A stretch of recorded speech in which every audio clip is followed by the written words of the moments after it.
Hello and welcome to another First Chapter Friday. Today's book is Sure Signs of Crazy, and it's by Harrington. I chose this book because I've been looking for a good recommendation for one book for our whole school to read, and I really enjoy it.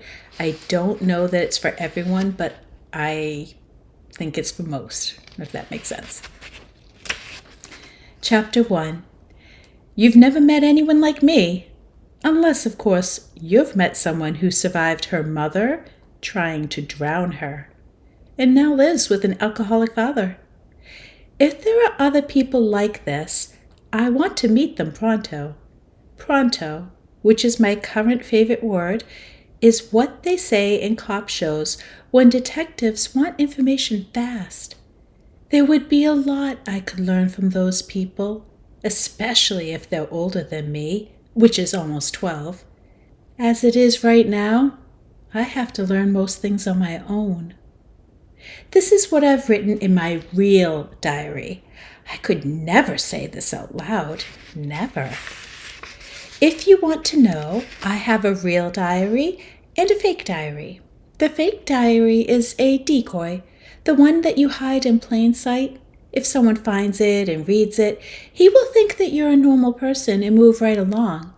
When you write it in, all you have to do is pretend an adult is reading it and say something like, "This was a great day. I got an A on my math test, and I met a new friend named Denise who hums during algebra." The real diary is just for me, private and true. Lately, I've been writing about problems I'm trying to work out. Here's what I've written. There are 2 weeks of school left. As soon as the final bell rings, I will have 2 giant problems. Problem 1. I'll have a boring summer and be forced to stay at my grandparents' boring house. Problem 2. I'll have to go to 7th grade in 3 months and be forced to do that horrible family tree project that Lisa's sister had to do this year. Everyone at school will know about my mother. I can try to change problem 1, but problem 2 is tragically unsolvable. I can't figure out any way to get around the project unless I move away and go to another school. Investigate options. It's a little bit difficult to keep 2 diaries going, but it is necessary. I have to keep facts, clues, and lists of words where no one will see them but me. Not every person responds to words the same way. Some words are trouble words. A trouble word will change the face of a person you say it to. Love can be a trouble word for some people. Crazy is another trouble word. I should know. Once, when we had just moved to Garland into our ugly brown rent house on Yale Court, my dad had tensed up like he might hit something when I'd used the word crazy to describe my mother.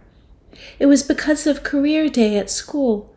Dad asked me if I had any idea what I wanted to be. To be honest, I had still been thinking about it because I was waiting to see if I turned out crazy like her. So I said to Dad, "Why not wait until you figure out if you're going to inherit crazy before you decide on an occupation?"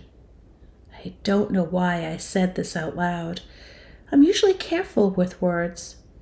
I saw hurt in Dad's eyes that made me want to leave the room. But because he was blocking the only way out of our U-shaped kitchen, there was no place to go. My backup plan was to climb inside a kitchen cabinet and then hide. That's saying a lot when you think of how rent house cabinets are the most disgusting things you'll ever see.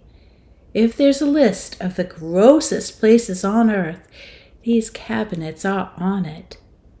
"I'm sorry," I said.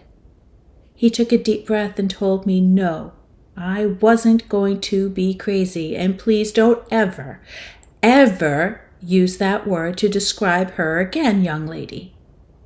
I couldn't say anything back because I was afraid. I wish I had enough guts to tell him that I looked up crazy in the dictionary. I knew I'd chosen the right word. crazy, adjective.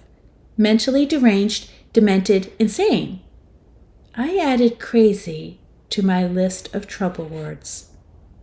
I hide the real diary between 2 folded towels under my bathroom sink and leave the decoy on my nightstand. It has shiny gold lock on it, so you think it's hiding something important. Some important words.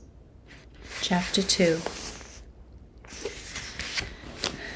So our main character is someone that I deeply cared about so quickly. I think eventually she starts working out some friendship and understanding growing up stuff, and it's very difficult when she doesn't feel tethered to parents. She doesn't feel like she can relate to her grandparents. She is without her best friend over the summer. And then she has just so many worries that just bog her down. So it isn't exactly a, action-packed, she stumbles on a murder or anything like that type of story. But it is one where you really delve into her feelings and you get to understand what it feels like to be someone her age with her affinity for words. She writes letters and journals, and it's really a remarkable story. And a bit of romance in there, a couple more intense moments as well. I think everyone that loves a character-driven story will really appreciate this one. I hope you have a great day and that you pick it up and read it. Take care.